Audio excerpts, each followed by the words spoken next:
I became a mother before I truly became myself. There wasn't time to figure out who I was supposed to be. There was a baby crying in the middle of the night. There were bottles to wash, diapers to change, bills that didn't wait for clarity. I remember holding her for the first time. She was so small, so warm, so completely dependent on me. And in that moment, my life changed forever. Not in a dramatic way, in a quiet, irreversible way. From that day on, nothing belonged only to me anymore. My time, my energy, my body, my future, everything quietly rearranged itself around one tiny person. People tell you motherhood is beautiful, and it is, but they don't always tell you how consuming it can be, how quickly your own needs fade into the background. I didn't mind at first. I loved her fiercely, protectively. There was pride in being needed, purpose in being important to someone. I stopped thinking in terms of I. Every thought became we. Every plan became her. I didn't choose jobs based on what fulfilled me. I chose what paid the bills, what offered stability, what allowed me to be home when she needed me. I skipped opportunities I told myself weren't important, dreams I promised I'd come back to someday. I didn't feel like I was losing anything. I felt like I was doing what love required. Other women talked about their goals, their ambitions, trips they wanted to take, lives they were building. I listened. I smiled. Then I went home to bedtime routines, homework help, and exhaustion that never quite went away. I didn't resent it. I didn't feel trapped. I felt responsible. There's a difference. As she grew, my world grew with her. School projects, dance recitals, doctor's appointments, late-night talks when she couldn't sleep. I learned how to function on very little rest, how to stay calm even when I was scared, how to be strong even when I didn't feel it, because children watch everything, and I wanted her to feel safe. I didn't cry in front of her. I didn't complain. I didn't let her see how tired I was. I wanted her to believe the world was steady. Even when I wasn't, slowly, without realizing it, motherhood became my entire identity. Not because anyone forced it on me, but because it was easier than asking who I was outside of it. I told myself there would be time later, when she was older, when she didn't need me as much, when life slowed down. Later felt so reasonable back then. I don't think I understood how permanent those choices were, how years pass when you're busy caring for someone else, how easily later turns into never. She grew quickly, faster than I expected. One day she was holding my hand crossing the street. The next she was pulling away, embarrassed to be seen with me. I smiled through it. I told myself this was normal, that independence meant I had done my job well. I stepped back when she needed space, stayed quiet when she wanted privacy, encouraged her to grow, even when it hurt. I wanted to be a good mother, not a clingy one, not a controlling one. So I adjusted, like I always did. When she left for college, I told myself I was ready. I helped her pack, folded her clothes neatly, gave advice I hoped she'd remember. I hugged her tightly, told her how proud I was. And I meant it. I waited until her car disappeared down the street before I went back inside. I sat on her bed, and for the first time in years, I didn't know what to do next. The house felt different, too quiet, too still. I told myself this was temporary, that she would call, that we would talk often, that things wouldn't really change. At first, they didn't. She called to ask questions, to complain about classes, to hear a familiar voice. I answered every time, no matter what I was doing, because I remembered how much that mattered. But even then, something was shifting. So quietly, I almost missed it. And I didn't yet understand what that shift would cost me. I didn't notice when my life became smaller. It didn't feel like loss at the time. It felt like focus. My days revolved around her schedule, School drop-offs, pickups, after-school activities. I measured time by her needs. If she was okay, the day was okay. I learned how to multitask in ways I never imagined. Cooking while helping with homework, working while listening for her footsteps, resting lightly, always alert. There was a rhythm to it, a routine that kept everything moving, and I became very good at it. People admired that. They told me I was dedicated, that I was doing a great job, and hearing that felt good, because deep down I wanted reassurance. I wanted to know that the life I was giving up was worth it. I stopped doing things just for myself.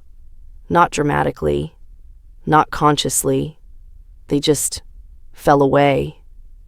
I didn't meet friends as often, didn't pursue interests I once enjoyed, didn't ask myself what I wanted, because wanting felt unnecessary. My joy came from watching her grow, from seeing her succeed, from knowing I was providing something solid. I became proud of how little I needed, how much I could give. There's a strange comfort in being essential to someone. It gives you purpose, direction, a reason to keep going even when you're exhausted. I told myself that motherhood was temporary, that one day she wouldn't need me the same way. But that day felt far away, almost imaginary. As she got older, I adjusted again. I learned when to speak and when to stay quiet, when to step in and when to let her figure things out on her own. I wanted to be supportive without being overbearing, present without being intrusive. That balance is harder than people think. I listened more than I talked, observed more than I advised. I didn't want to push her away. I thought love meant making room, so I kept making myself smaller. I don't regret loving her. I regret believing that love required me to disappear. There were moments when I felt tired beyond words, but I didn't say anything. I didn't want her to feel like a burden. I wanted her to feel free, even if that freedom slowly cost me myself. I built my entire sense of worth around being a good mother, not a perfect one, just a present one, and I was present always. When she struggled, I stayed up with her. When she was anxious, I reassured her. When she doubted herself, I reminded her who she was. I became her steady place, her safe ground. I didn't notice that no one was becoming that for me. As the years passed, people asked me questions. What will you do when she's grown? What's next for you? I laughed those questions off, changed the subject, because I didn't have an answer. My future was tied to hers, and imagining it without her felt wrong. I didn't realize how dependent my identity had become, not on her love, but on her need. Need gives you purpose, but it also gives you something to lose. I didn't know yet what it would feel like when that need slowly faded. I just knew that my life felt full, busy, important, and that was enough. For a while. There were moments when I felt it, that quiet pull, a question that surfaced when things finally slowed down. What about me? It never stayed long. There was always something more urgent, another responsibility, another need, another reason to postpone myself. Every time I considered doing something just for me, I weighed it against her. Would this take time away from her? Would this distract me? Would this make things harder somehow? The answer was almost always yes. So, I chose her. Again. I didn't frame it as sacrifice. I framed it as love. That made it easier. I told myself that wanting more was selfish, that good mothers don't ask for space, that fulfillment comes from giving. So when opportunities appeared, I let them pass. Not dramatically, quietly. A job that required travel, a class I wanted to take, an invitation that didn't fit her schedule. I always had a reason. And over time, the reasons stopped needing explanation. I became used to putting myself last. So used to it that it stopped feeling like a choice. It just felt like who I was. People assumed I didn't want more, that I was content, that I was fulfilled, and maybe I was, in my own way. But there were moments when I felt something ache, a sense that parts of me were being left behind, unused, unseen.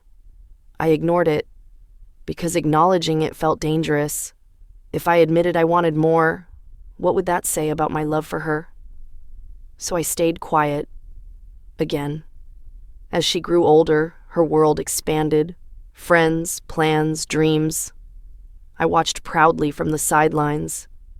I encouraged her independence, celebrated her confidence. I wanted her to be everything I hadn't had the chance to be. But as her life grew bigger, mine stayed the same. I didn't realize how much I relied on being needed, how deeply my sense of worth was tied to it. Need makes you feel important, irreplaceable, loved. And when you build your life around that feeling, you don't notice how fragile it is. There were nights when I lay awake, thinking, not about regrets, just about possibilities. What might have been different? What I might have chosen? Those thoughts scared me, so I pushed them away.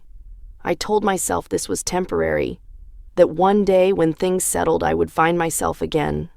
But years passed, and one day kept moving further away. I didn't resent my daughter. Never. She didn't ask me to give everything. I chose to. Because I believed that was what love required. I just didn't realize how many times I would choose her over myself before I forgot how to choose anything else. I didn't know yet that this pattern was setting me up for something painful, something I wouldn't be prepared for. But it was already happening. Quietly. At first it felt like nothing, just small changes. Things I told myself were normal. She still called, just not as often. She still talked, just not as deeply. Our conversations shifted in ways I couldn't quite explain. She used to tell me stories. Now she gave updates. She used to ask questions. Now she informed me. How was your day? Became, I'm busy, just wanted to let you know. I listened carefully, not to what she said, but to what she no longer did. The pauses were shorter, the silences longer. When I spoke, she listened politely, but I could hear it in her voice. Her attention was somewhere else. I didn't take it personally. At least I tried not to. I told myself she was growing, becoming her own person. This was what I wanted, but even knowing that didn't stop the ache. I began noticing how careful I had become. Careful not to call too often. Careful not to interrupt. Careful not to sound like I needed too much. I waited for her to reach out. Sometimes she did. Sometimes she didn't. I learned to be patient. There's a quiet kind of waiting that doesn't look like waiting. You go about your day. You stay busy. But part of you is always listening. For a sound. For a message. For a reminder that you still matter. I noticed that when she talked about her life, I became a listener rather than a participant. I knew the names of her coworkers, her friends, her plans. But she didn't know much about my days anymore, and I didn't offer. Not because I didn't want to share, but because I didn't want to interrupt her life. That's how distance grows. Not from cruelty, from politeness. I watched her become confident, capable, independent, and I was proud, truly. But pride doesn't cancel grief. It just sits beside it. There were moments when I wanted to say something. Ask her if she noticed the change.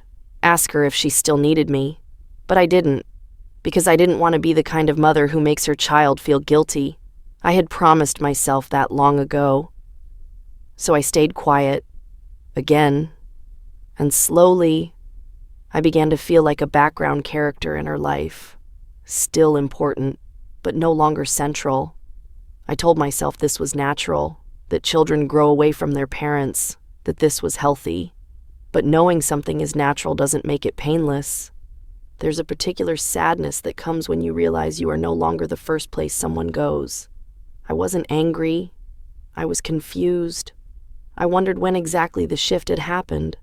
Was it sudden, or had it been happening all along? I replayed memories, the times I stayed up late for her, the moments I chose her over myself. I asked myself questions I didn't want to answer. Had I made myself too available? Had I taught her that I didn't need anything in return? Those thoughts scared me. So I pushed them aside. I told myself this phase would pass, that she would come back, that this was temporary. But deep down, something told me this was different. The house felt quieter, not empty, just distant. I noticed I was holding on to memories more tightly. The sound of her laughter as a child, the way she used to call my name, the nights she needed me close. Those memories felt closer than the present. And that's when I realized something painful.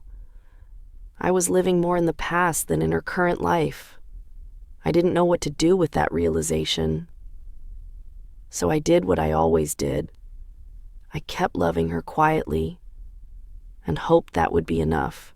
I remember the first time it really hurt, not in a dramatic way. There was no argument, no harsh words, no confrontation. Just a moment where something inside me quietly cracked. It was a day I had been looking forward to. Nothing big. Just a phone call we had talked about earlier that week. She said she would call. So I waited. I planned my day around that call. Not consciously, but carefully. I didn't go out. I stayed close to my phone. I told myself not to make a big deal out of it. But deep down, it mattered. The time came and passed. I checked my phone. No missed calls, no messages. I waited a little longer, because sometimes people are late, because sometimes life gets in the way. An hour passed, then 2. I tried to distract myself. I made food I barely tasted. I cleaned things that didn't need cleaning. I sat down and stood up again. The quiet felt heavier than usual. I told myself not to overthink it. She would call. She always did. Eventually. But as the day slipped away, so did my certainty. I didn't send a message. I didn't want a reminder. I didn't want to seem needy. There's a particular pain in pretending something doesn't matter when it does. By evening, my phone was still silent. And that's when the feeling changed. It wasn't disappointment anymore. It was realization. I wasn't waiting because she was late. I was waiting because I wasn't a priority. That thought sat with me quietly, uncomfortably. I replayed the conversation in my head. Had she sounded distracted? Had she really meant it? Had I misunderstood? I blamed myself first. Maybe I assumed too much. Maybe I expected too much. I reminded myself that she was busy, that she had her own life, that this was normal. But something inside me knew this was different. I remembered all the times she had waited for me, when she was younger, when she needed reassurance, when she was scared. I never forgot. And now, here I was, waiting. She did call the next day, apologized, said she had forgotten. Forgotten. The word stayed with me longer than it should have, not because it was cruel, but because it was honest. I told her it was okay, because what else could I say? I didn't want to make her feel bad. I didn't want to guilt her into caring. But after that call ended, I sat alone and felt something shift permanently. I stopped expecting, not completely, but enough to protect myself. That's how distance begins, not with anger, but with quiet adjustments. I began telling myself not to get my hopes up, not to plan around her, not to wait. And yet, I still did, just a little. Hope is hard to turn off completely, especially when it's tied to someone you love. I didn't talk about that moment with anyone.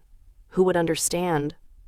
Other mothers smiled and said, That's just how it is when they grow up. So I smiled too. But inside, I grieved something I didn't know how to name. I hadn't lost my daughter, but I had lost the certainty that I mattered the way I once did. And that loss felt heavier than I expected. I didn't know yet that this moment was only the beginning, that it would prepare me for something much harder, something that would force me to finally stop pretending. But even then, I still believed love would be enough. There comes a moment in life when being strong stops working.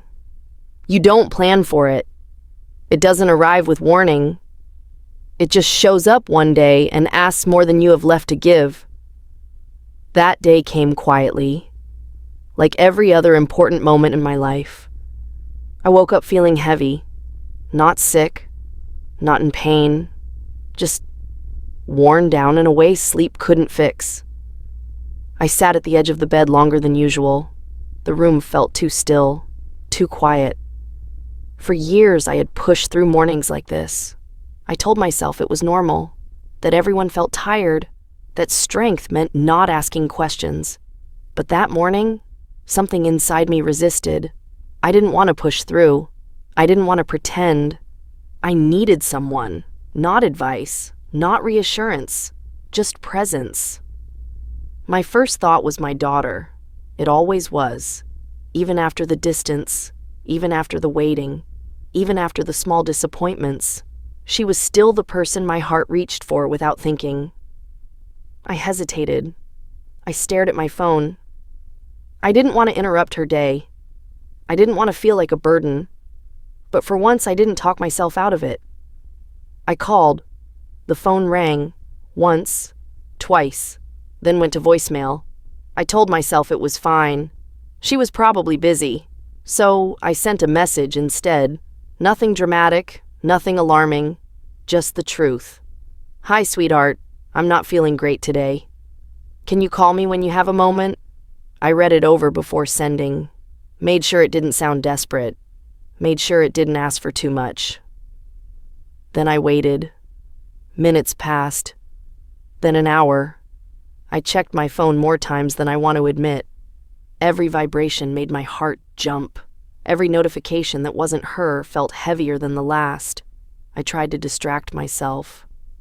I made tea I didn't drink, sat by the window, watched cars pass without really seeing them.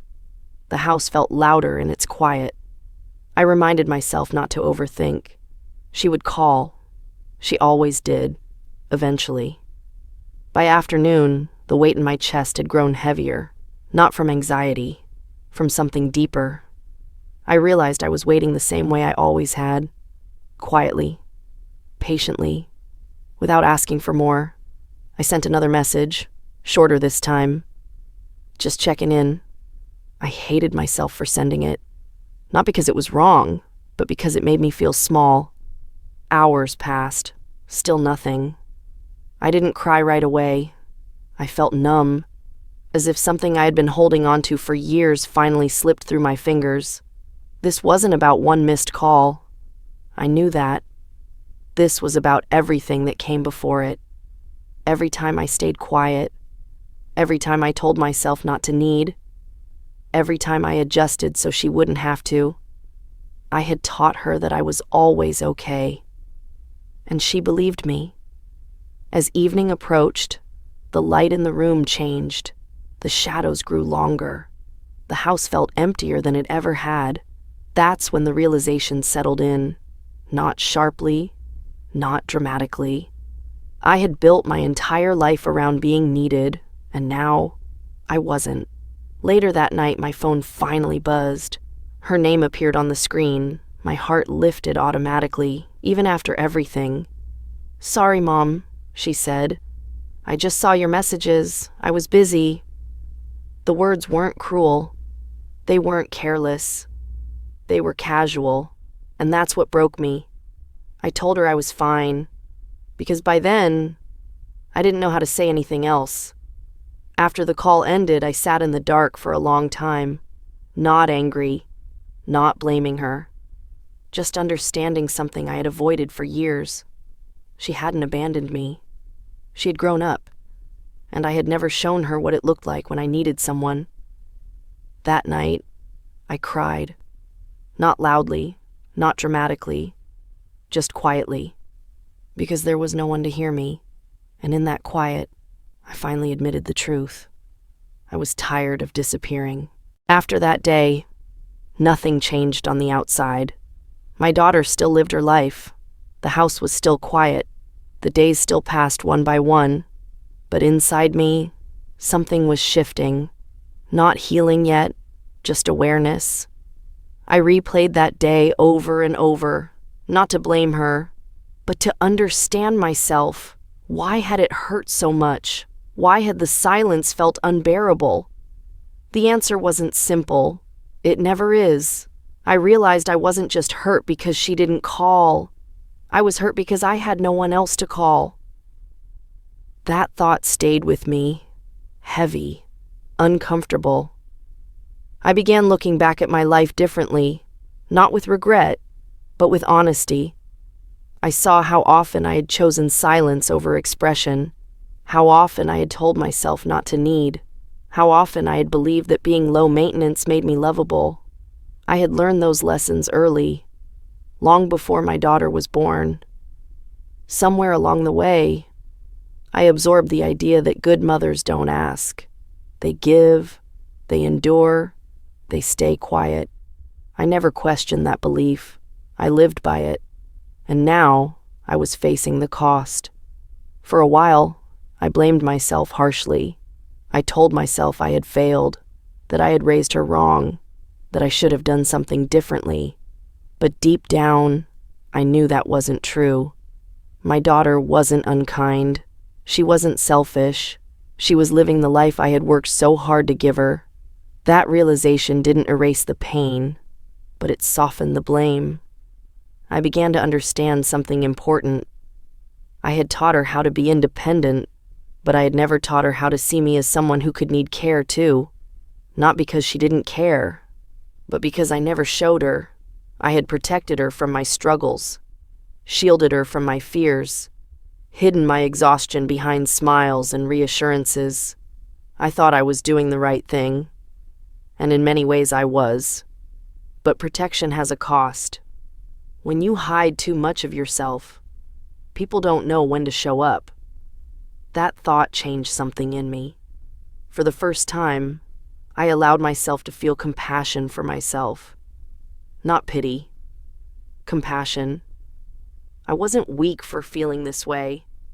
I wasn't selfish for wanting connection. I wasn't wrong for needing someone. I had simply been human. I stopped replaying that day as a failure. I began seeing it as a message. Something needed to change, not in her, but in me. That realization was frightening, because change meant uncertainty, and I had spent my whole life choosing certainty over myself. But it also felt relieving, like I had been holding my breath for years and was finally allowed to exhale. I didn't confront my daughter. I didn't demand explanations. I didn't accuse her of anything. Instead, I sat with the truth quietly, and for once, I didn't push it away. I began noticing how often guilt had shaped my choices, how quickly I apologized, how easily I minimized my needs. I started asking myself small questions, questions I had avoided for years. What do I need now? What does my life look like beyond motherhood? Who am I when no one is asking anything of me? The answers didn't come right away, but the questions mattered. I learned that healing doesn't always begin with forgiveness. Sometimes it begins with understanding. And slowly, very slowly, I began to forgive myself. I used to believe love meant giving until there was nothing left. That if I could endure enough, sacrifice enough, stay quiet enough, everything would work out. But love doesn't work that way. Not healthy love. I began to understand that love doesn't require disappearance. It doesn't demand silence, and it shouldn't leave you alone with your needs. That realization didn't make me angry. It made me honest. I loved my daughter deeply. That hadn't changed. What changed was how I understood my place in her life. I stopped measuring love by how often she called, stopped counting messages, stopped waiting by my phone, not because I stopped caring, but because I stopped centering my worth around her availability. I learned something difficult. You can love someone without living inside their life. That was hard for me. Motherhood had taught me to stay close, to stay alert, to stay available. But adulthood was teaching me something new. That closeness doesn't always mean proximity. I didn't pull away from my daughter. I simply stopped leaning forward all the time. I let conversations unfold naturally. I answered when she called. I responded when she reached out. But I stopped chasing moments that weren't offered. This wasn't punishment. It was protection. At first it felt uncomfortable, like I was doing something wrong, like I was failing at motherhood. But slowly, I noticed something change. I felt lighter. Not because she changed, but because I did. I began noticing my own days again, the way mornings felt, the quiet rhythm of afternoons, the peace in evenings I once filled with waiting. I started doing small things for myself, not dramatic reinventions, just gentle returns, reading again, walking without a destination, sitting in silence without needing to fill it. I learned how to be alone without feeling abandoned. That was new for me. Solitude and loneliness aren't the same thing. I had confused them for years. Loneliness is waiting to be chosen. Solitude is choosing yourself. I didn't stop loving my daughter. I stopped losing myself in loving her. That distinction mattered. When she did call, I was present, fully. Not desperate, not guarded, just present. And something surprising happened. Our conversations felt lighter, less tense, more genuine. I wasn't listening with expectation anymore. I was listening with openness. I didn't need her to fill something in me. I was learning how to fill it myself. That didn't erase the past, but it changed the future. I began to understand that love evolves. It doesn't stay in one shape forever. And that letting go doesn't always mean losing. Sometimes it means making room for something healthier. I didn't need my daughter to be my everything. I needed to be whole on my own. And for the first time in a long time, that felt possible. Choosing myself didn't happen all at once. There was no announcement, no dramatic decision, just a series of small moments where I stopped abandoning myself. I began to notice when I felt tired and allowed myself to rest. When I felt lonely, I acknowledged it instead of dismissing it. I didn't rush to fill every quiet moment. I let silence exist without interpreting it as failure. For years, my life had been defined by who needed me. Now, I was learning how to exist without that constant pull. That didn't mean I stopped caring. It meant I stopped disappearing. I learned to say no without explaining myself. I learned to say yes to things that felt good again. Simple things. A walk in the morning, a conversation without rushing, moments where I didn't have to prove my worth. I began reconnecting with parts of myself that had been waiting patiently, the part that enjoyed quiet creativity, the part that noticed beauty in ordinary days, the part that didn't need permission to exist. Motherhood had shaped me. It always would, but it no longer defined every corner of my life. I realized something important. I could love my daughter without living inside her life.